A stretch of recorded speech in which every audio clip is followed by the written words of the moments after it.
Bienvenidos a un proceso de sanidad y de libertad espiritual. Tal vez alguien le invitó hoy precisamente porque le contó que íbamos a empezar esto, o tal vez hace tiempo el Espíritu Santo lo estaba incomodando de visitar este lugar. No voy a decir ni por la mínima que este es un lugar mejor que otro, no se trata de esto, pero con lo que nos ha enseñado a mi esposa y a mí nuestra cobertura espiritual, pues queremos trasladar a Nicaragua la posibilidad de apoyar en este aspecto. Y si bien en muchos lugares se ora, nosotros pues queremos empezar con todos los que estén dispuestos un proceso de sanidad y de libertad espiritual, que es totalmente fundamentado en la palabra de Dios, ¿verdad? No es un invento de hombres ni ninguna doctrina extraña, sino que todo es bíblico. Y el testimonio de lo que hemos visto durante ya más de 10 años, mi esposa y yo, en personas que nos ha permitido Dios ministrar, y posiblemente algunos de ustedes que en algún momento hemos podido orar, podemos ver que realmente el resultado lo da Dios. Y no queremos que nadie se pierda la posibilidad de tener en su vida natural y espiritual salvación y sanidad. Y por eso pues vamos a empezar esto. No es un curso de esos cursos que usted los pone para ayudarle a otros, sino que es de esos cursos que usted los toma o los recibe para ayudarse a usted mismo. Yo soy el primero que recibió esto. Si bien les he contado, yo fui brujo, yo fui satanista, yo fui practicador de brujería y de cosas bien terribles, que Dios, al libertarme de esto, me llama de literalmente la brujería y todo esto a la vida en Él, y me empieza a llamar como profeta. Y desde hace un tiempo para acá me prepara y me capacita en la vida ministerial como pastor. Entonces pues, de manera especial, vamos a mover acá un poquitito.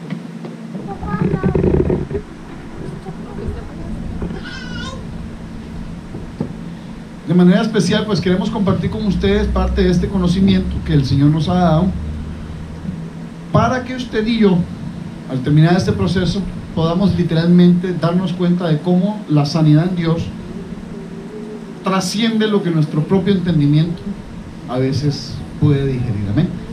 Y como lo decía ahora al principio de esta enseñanza, el Espíritu Santo de Dios es soberano. Generalmente se enseña una clase y se ministra sobre esa clase o se ministra sobre esa enseñanza, y el Espíritu Santo de Dios trae libertad. Hoy fue, creo yo, por una decisión del Espíritu Santo, doble porción, porque fuimos ministrados antes de empezar, y ahora que estudiemos este proceso, Él va a traer más libertad. Entonces, para dar inicio, les voy a invitar a que, si anda su Biblia, busque el libro de Colosenses 2, 14, 15. Colosenses 2, 14, 15. Está entre Génesis y Apocalipsis, generalmente. Está en el Nuevo Testamento. Es un libro que escribió Pablo a las personas de la ciudad de Coloso.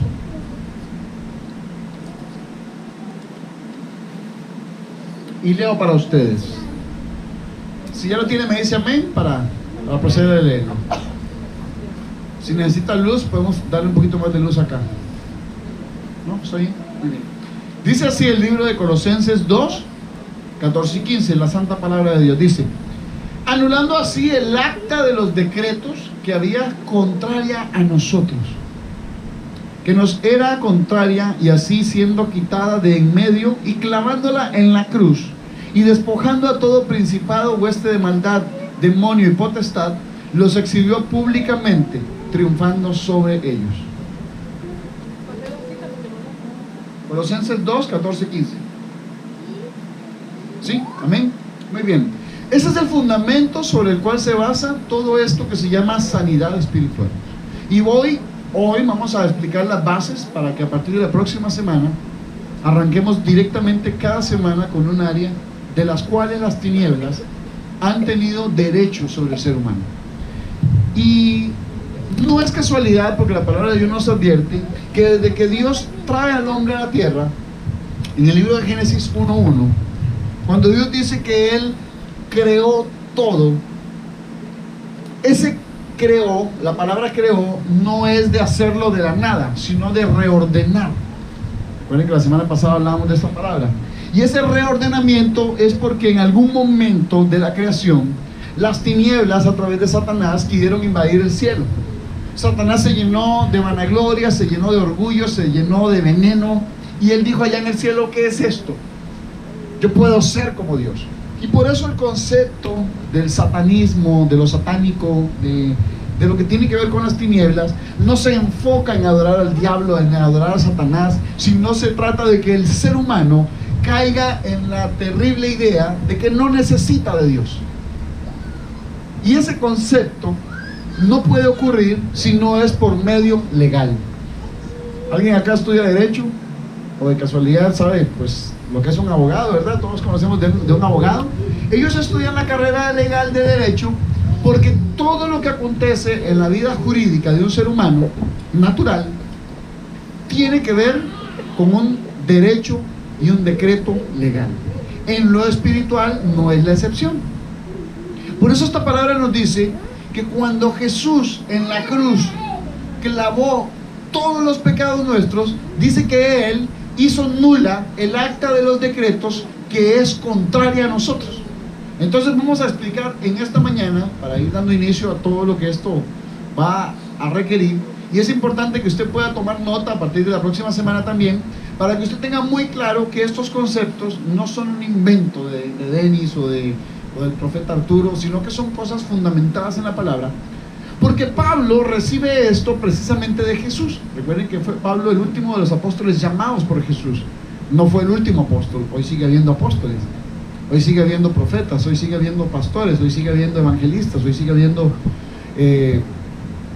pastores, maestros. ¿Por qué? Porque dice que la palabra de Dios en el libro de Efesios que Él nos constituyó como evangelistas, como pastores, como maestros, como profetas, como apóstoles. Pero vamos a tratar de poner este pequeño ejemplo para entender en los procesos de la vida de un cristiano cómo es que ocurre todo. La semana pasada les decía, hay 7 procesos de los cuales todo ser humano, y no hay excepción, todo ser humano está llamado a alcanzar. Y nosotros hemos sido, pues, diría yo, pésimamente instruidos a nivel de religión, porque se nos enseña que la salvación es la máxima meta, siendo la salvación apenas el inicio de lo que como hijos de Dios tenemos derecho. Por eso la palabra de Dios dice que cuando el acta de los decretos es anulada, todo lo que era contrario a nosotros es quitado. Entonces le voy a poner este ejemplo con una pequeña carrera. Y a usted le va a hacer un poquito de gracia, pero me va a entender. Imagínense que acá está la línea de meta. Entonces viene un maratonista corriendo y ya está casi ahogado y cruza la línea de meta y todo el mundo aplaude y termina el maratonista. Cuando termina la carrera, el maratonista no se seca el sudor inmediatamente, su respiración está alterada, su cuerpo tiembla por el ejercicio que acaba de hacer, necesita tomar agua, hidratarse, y poco a poco se estira y se empieza a relajar y va caminando hasta que llega a un punto, más o menos una media hora, 40 minutos, donde ya se calmó, ¿verdad? ¿Alguno de ustedes ha hecho alguna vez un ejercicio físico por mucho rato? Uno termina empapado en sudor y usted se pasa un trapito y vuelve a sudar porque el cuerpo está agitado, porque el cuerpo está acabando de salir de un proceso violento. Los que han alzado pesas, los que han hecho cualquier tipo de ejercicio, cardio, carrera, lo que usted quiera. ¿Qué pasa cuando nosotros cruzamos la meta?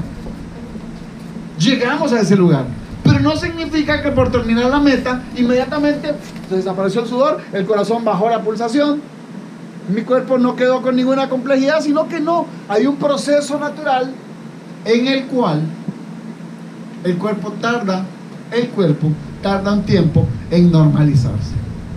¿Me explico? ¿Les ha pasado? Tal vez usted dice, bueno, yo nunca he alzado pesas, pero se ha pegado aunque sea una carrera porque lo persiguió algún perro, por lo menos, o lo estuvieron persiguiendo las avispas de un panal, y después de esa carrera y se calma.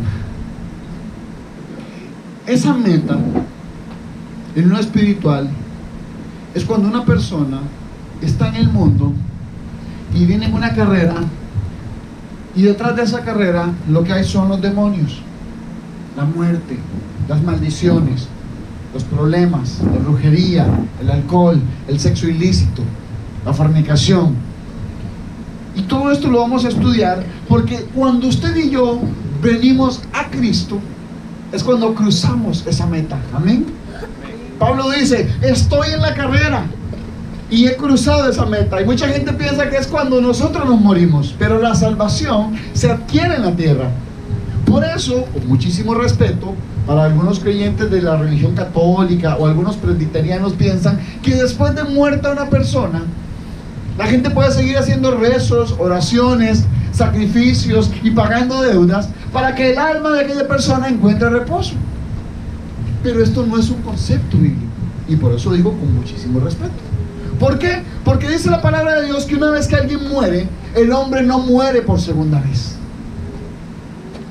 Nadie muere y de repente, estando muerto, va a un proceso para saber si después de un tiempo, y dependiendo de si pagan tantas indulgencias o si la gente reza o ora más, esta persona entonces puede hacer que los pecados le sean perdonados. Eso no es así. Nuestros pecados, nuestras faltas y nuestras culpas se tienen que romper acá en vida. Y eso es lo que yo le llamo el tiquete asegurado. Es cuando usted y yo reconocemos a Cristo, sabemos que aunque no hemos muerto, allá en el cielo tenemos salvación. Amén.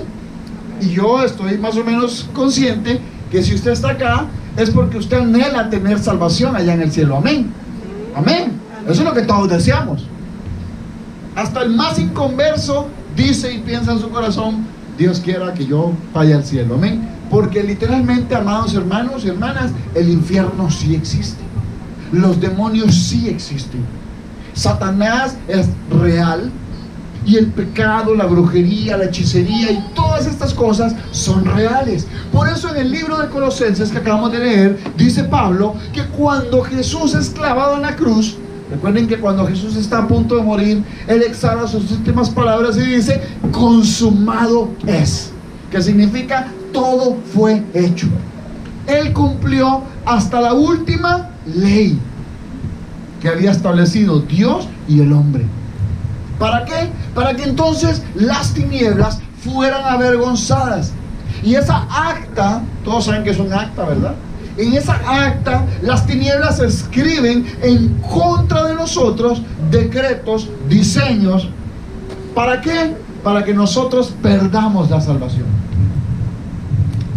Pero hermano, diría usted, ¿no dice la palabra de Dios que cuando uno acepta a Cristo, nueva criatura es? Amén. ¿Dice eso su palabra de Dios, la que usted ha leído? ¿Sí o no? Sí, pero somos criatura nueva allá en el cielo. Yo hasta el momento no he conocido ningún cristiano que recién se convierta a Cristo le nace una tercera oreja. No he conocido un evangélico, cristiano, como usted le quiera decir, que porque aceptó a Cristo la nariz se le hizo más grande o se le encogió, o entonces adelgazó o se engordó. No, ni se hizo más alto. No es un cambio físico. Es que cuando nosotros llegamos al cielo, dice la palabra de Dios que recibimos vida nueva. Recibimos ahora una vida que no requiere de un cuerpo. Por eso cuando el ser humano muere, el cuerpo se entierra, el Espíritu de Dios que habita en nosotros va directo a la presencia de Dios y nuestra alma es la que está en disputa. Nuestra alma es la que está en un juego, en un juicio, para saber si va al cielo o al infierno. Y no es como la pintan muchas veces, que están en unos grandes portones y ahí está San Pedro esperando a ver si pasa o no pasa. No se trata de eso, sino que se pasa lista de un libro que se llama el libro de la vida. Y cuando usted y yo reconocemos a Jesús, literalmente a nosotros se nos entregan dos cosas. Y si usted aún no ha aceptado a Cristo, este es el día para que lo haga. Y si usted algún día está viendo este video, es el momento correcto para que lo haga. Porque aceptar a Cristo, reconocer que Jesús es el Señor, según el libro de Romanos 6:10, creerlo en nuestro corazón y confesarlo con nuestra boca, es solo el primer paso. Porque después de ahí, las tinieblas van a hacer hasta lo imposible para que usted y yo la pasemos de cuadritos. Y esa es la parte en la que este tiempo que vamos a tener durante las próximas semanas nos va a ayudar a ser libres y sanos espiritualmente de las diferentes áreas en las que el ser humano es atacado por las tinieblas, aunque sea cristiano. Y esto es importante que usted lo tenga bien claro. El hecho de reconocer a Jesús, o sea, de volverse, no de una religión, ¿verdad? Reconocer a Cristo no significa volverse evangélico. Reconocer a Cristo no significa volverse pentecostés o bautista o de esta denominación, o de decir yo ahora soy cristiano, porque los católicos son cristianos. ¿Me explico? Aún las sectas a veces son cristianas, creen en Cristo. Dice la palabra de Dios que aún los demonios creen en el Señor y tiemblan. Pero no significa que por creer yo me sea y me convierta en hijo de Dios. Todos nacemos bajo la condición de creación de Dios. Pero hijos, dice la palabra de Dios, solamente somos aquellos que reconocemos a Jesús como el Señor de nuestra vida, como nuestro Salvador, como el absoluto perdonador de nuestros pecados. Lo confesamos de manera que nuestros propios oídos lo escuchen y no pecamos más. Ahí es donde se enciende la primera alarma. Porque vemos entonces gente que viene y dice, pero ya yo acepté a Cristo. De por sí ahora soy criatura nueva, pero ¿qué pasa? Sigue en pecado sexual, sigue en pecados financieros, sigue en pecados de vicios, sigue practicando lo malo. Personas que siguen consultando el horóscopo, personas que siguen con dependencia y codependencia de medicamentos, personas que siguen atados a enfermedades, personas que siguen con trastornos mentales, esquizofrenias, persecuciones, locura. Y tal vez le suena grotesco, pero diarreas, enfermedades en su estómago, en su sistema digestivo, respiratorio, en su sistema nervioso. Y todo esto dice, pero ya yo acepté a Cristo, ¿por qué estoy pagando esto? Porque como les decía al principio, reconocer a Jesús como el Señor de nuestra vida es solamente el primer paso. Una vez que he logrado este paso, es cuando yo crucé la carrera. Pero cruzando la línea de meta, repito, sigo expuesto a todo esto, sigo sudando, sigo estando vivo. Y ahí es donde muchas veces lo digo, aunque suene en broma, pero que es muy real. Hay un montón de cristianos bendecidos, prosperados, en victoria, pero hechos leña. ¿Y cómo está, hermano? Bendecido, prosperado y en victoria, pero con unas tristezas y unas depresiones y unas enfermedades que usted no tiene ni idea.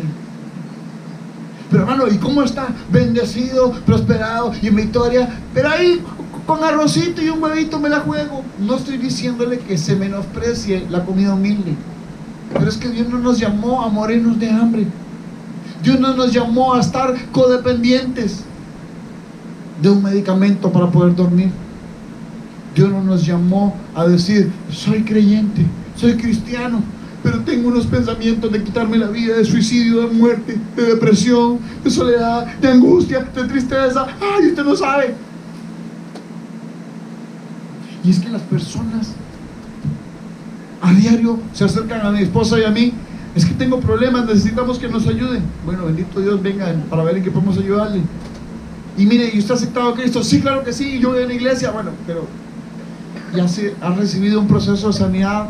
No, ¿para qué? Eso no es cierto, eso no es necesario. Ya con reconocer a Cristo dice la palabra que... Entonces, ahí es donde es necesario comprender que estos fundamentos no son por simplemente creerlos y ya. Por eso Pablo dice acá, y hoy vamos a dar vuelta en este primer capítulo para luego empezar la próxima semana, que esa acta de los decretos es como que literalmente los demonios escriben todo lo que nosotros vamos a sufrir. Entonces, Ahí está el demonio declarando enfermedades en el cuerpo, enfermedades mentales, que el matrimonio fracase, que en las finanzas le vaya mal, que la gente los maltrate, que los traten mal, que sean ignorados, que lo violen, que lo abusen, sexual, emocional y espiritualmente. Que nunca alcance la felicidad. ¿Por qué? Porque hay fundamentos espirituales que le dan el derecho a las tinieblas de ejercer en contra de nosotros esas maldiciones. Y por eso es que esto que vamos a empezar es para romper esas maldiciones. Y esas maldiciones vienen por 7 días a nuestra vida. Así como Dios bendice de más de 7 formas, las tinieblas tienen 7 áreas para maldición. Y hoy solamente las vamos a nombrar. La primera área de maldición que las tinieblas usan para maldecir al ser humano es las herencias.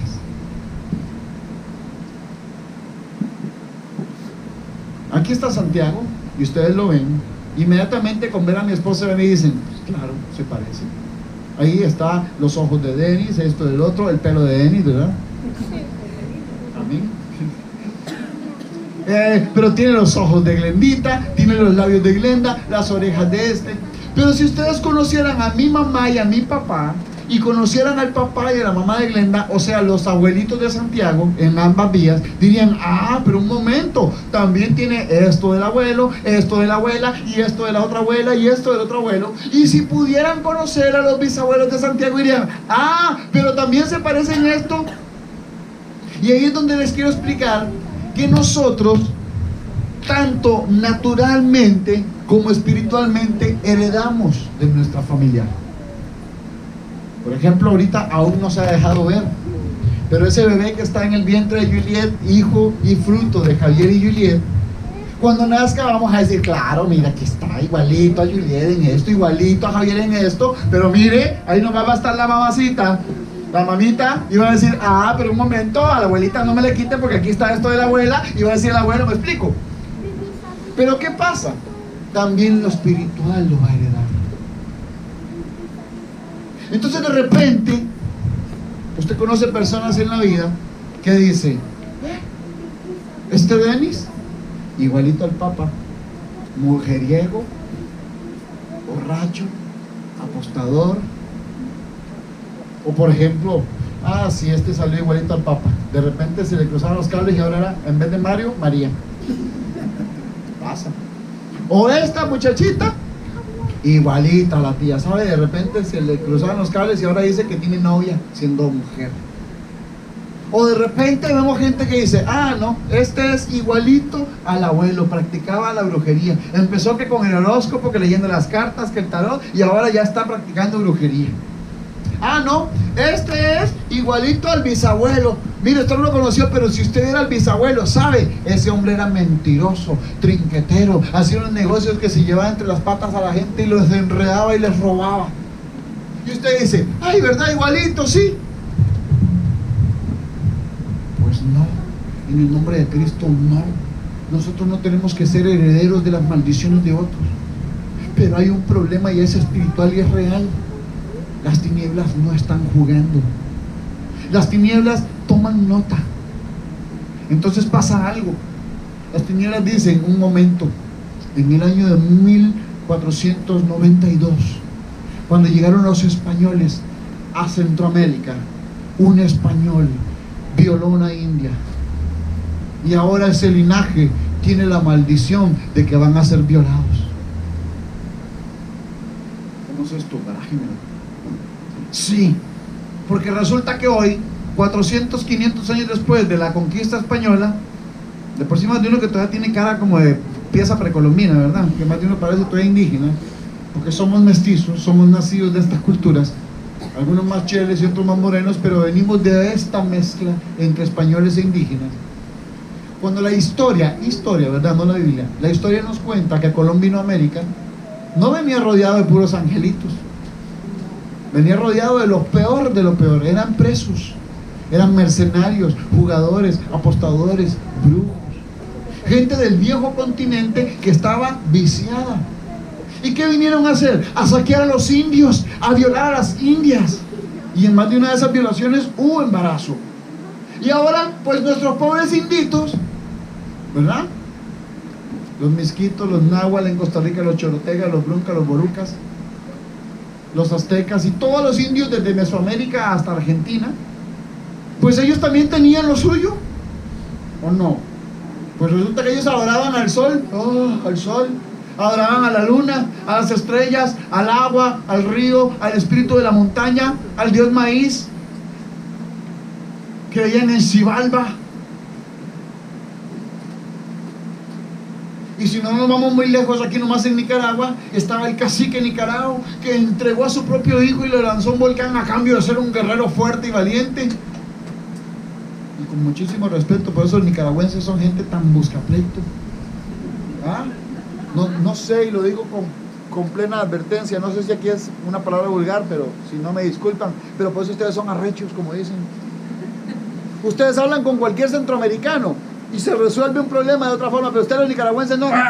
¿Y qué? Y en dos toques se arma un pleito. ¿Por qué? Y ustedes dicen, pero no sabemos por qué somos así los nicas. Porque hay herencias que están ahí en el ADN espiritual. ¿Saben qué conocimos mi esposa y yo cuando llegamos a Nicaragua hace muchos años? Todo nicaragüense lleva un huehuense dentro. ¿Amén? No, amén, no. En el nombre de Jesús no. ¿Sabe por qué? Porque el huehuense era delante de los españoles y se ponía la máscara delante de los indígenas. Y cambiaba de carácter, doble ánimo. Tenía doble personalidad. Se pillaba a uno para quedarle bien al otro. Y eso es una máscara. Y es un diseño establecido sobre los nicaragüenses. Es que los nicas somos gente que no le aguantamos nada a nadie. Pero si usted lo analiza, tal vez usted mismo dice, ¿y por qué yo soy así? Bueno, en Costa Rica también tenemos nuestras herencias de otras cosas, pero no estamos acá ni comparando ni nada. Pero como ustedes vienen acá y nos dirigimos a esto, está también el cacique Chontal, que le dio origen a la zona de Chontales. Fue un cacique que traicionó a los indios y le robó a los españoles, y dice la historia, porque yo me puse a estudiarla, que este hombre se tiró por un despeñadero para matarse y unos demonios lo alzaron en los aires. Y dicen los historiadores que por eso en Chontales hay una gran falla en la tierra, que dice que fue donde este hombre cayó y de la tierra se abrió y salieron demonios a recibirlo. Y usted dice, sí, pero son cuentos de indios. Pues no, porque la tierra de Nindirí es una tierra que todo el mundo sabe que hay brujos, y en Niquinomo, y en Diriomo, y hasta que le da miedo ir y se le paran los pelos de hoy, no, yo ni me arrimo, ¿verdad que no? ¿Por qué? Porque hay lugares y personas que son portadores de demonios, de herencias que por años han estado ahí y no se ha parado alguien en la brecha, como dice la palabra, a romper esa maldición. Entonces les voy a poner otro ejemplo para que entendamos de lo que estoy hablando el día de hoy, que es meramente introductorio. De repente, y lo digo con muchísimo respeto, de repente usted dice, pues yo a los 14 o 15 años quedé embarazada y sin esposo. Una mamá luchona, dicen los mexicanos. Aquí estoy con mi bendición, pero ese no es el diseño de Dios. Pero resulta que analiza, y entonces la mamá de esta joven también quedó embarazada, soltera. Sí, pero es que eran otras generaciones, otras épocas, pero resulta que la abuelita también. Entonces ya esto es algo alarmante, y entender que ¿por qué entonces la bisabuela también? ¿Saben? Les contaba ahora la historia de mi abuelita. Y vea qué interesante. Mi mamá fue la primera mujer en 6 generaciones en casarse en mi familia. Pero es curioso que mi abuelita lleva los mismos apellidos de mi mamá. Y un día me pongo a analizar, ya conociendo en Cristo todo esto, y empiezo a entender. Yo soy Denis Paniagua González, y como entenderán ahora, Santiago es Santiago Paniagua Alvarado. El apellido de mi esposa, por parte de su mamá, Ramírez, ya no está presente en Santiago. ¿Me explico? Entonces analizamos hacia atrás, y yo soy Denis Paniagua por mi papá, González por mi mamá. Pero mi mamá es apellido González Rojas. Mi abuelita era apellido González Rojas. Ya empieza a sonar extraño. Mi bisabuela se llamaba María González Rojas. ¿Sí? Y la mamá de mi bisabuela se llamaba Consuelo González Rojas. Algo anda mal. Mi tatarabuela, doña Julia González Rojas. Algo está muy mal. Y todas estas señoras solo parían hijas. Qué extraño. Uno de repente no le pone mente, pero cuando empieza en Cristo a venir revelación, empieza a decir: qué extraño. Mi mamá y mi tía son hermanas.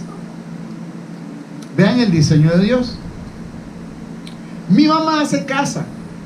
Ahí, de cierta forma, hay una ruptura, porque es la primera mujer que se casa.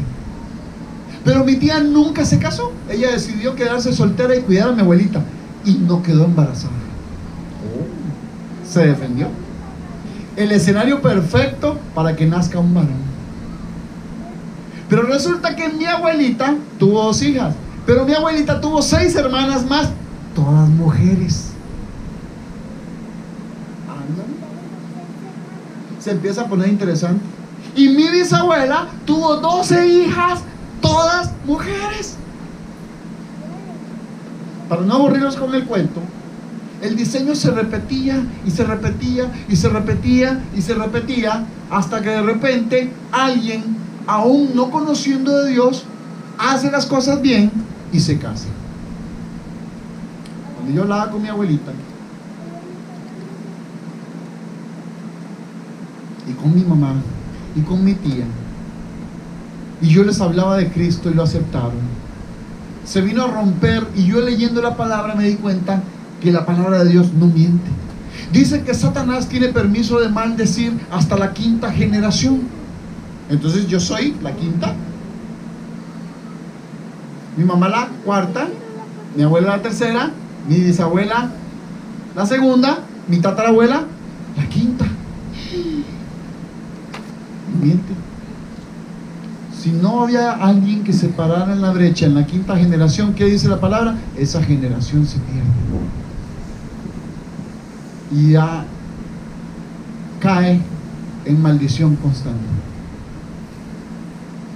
Así usted puede imaginarse historias de historias. Bueno, está bien, me viene aquí a juzgar porque yo me quedé embarazada. No estoy juzgando a nadie. Es que le estoy diciendo que es un diseño a romper.